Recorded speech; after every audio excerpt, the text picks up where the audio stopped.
توبہ ارادے ہی کو کہتے ہیں. 2 تھپڑ گال پر مارنے کو توبہ نہیں کہتے. وہ ایک لکھنوی توبہ ہوتی ہے، اللہ توبہ اللہ توبہ.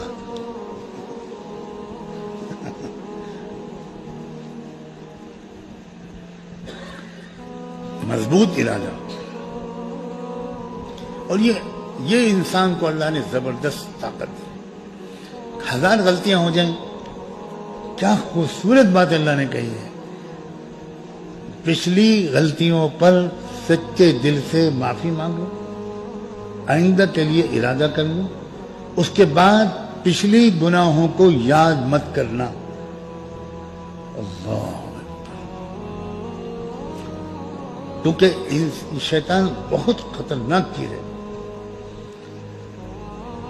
جس دن شیطان الیکشن میں اتر آئے گا، ابھی تو اپنے چیلوں چباٹوں کو بھیج دیتا ہے کہ بھئی ابھی ہماری ضرورت نہیں ہے، لیکن جس دن وہ آ جائے گا پھر کوئی جیت نہیں پائے گا.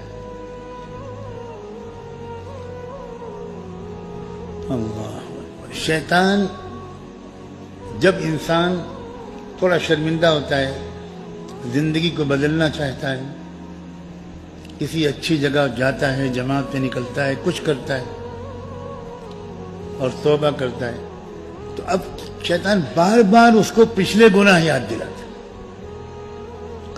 یہ پچھلے گناہ شیطان اس لیے یاد نہیں دلاتا کہ ہم اور گڑ گڑا کر اللہ سے معافی مانگیں، بلکہ وہ کمبخت اس لیے یاد دلاتا ہے کہ بار بار اپنی پچھلی حرکتوں کو یاد کر کے ہم نا امید ہو جائیں،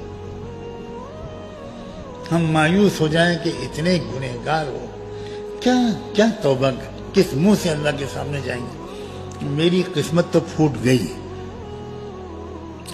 حافظ ابن قیم رحمۃ اللہ علیہ نے لکھا ہے کہ 1 بار 2 بار توبہ کر لینے کے بعد پچھلے گناہوں کو یاد کرتے رہنا اور ڈرتے رہنا کہ پتہ نہیں مجھے معاف کیا گیا ہوگا یا نہیں، اس پر اللہ کو بہت ناراضگی ہوتی. اللہ تعالیٰ کہتا ہے کہ میں تم کو یقین دلا رہا ہوں بار بار کہ میں بہت معاف کرنے والا ہوں.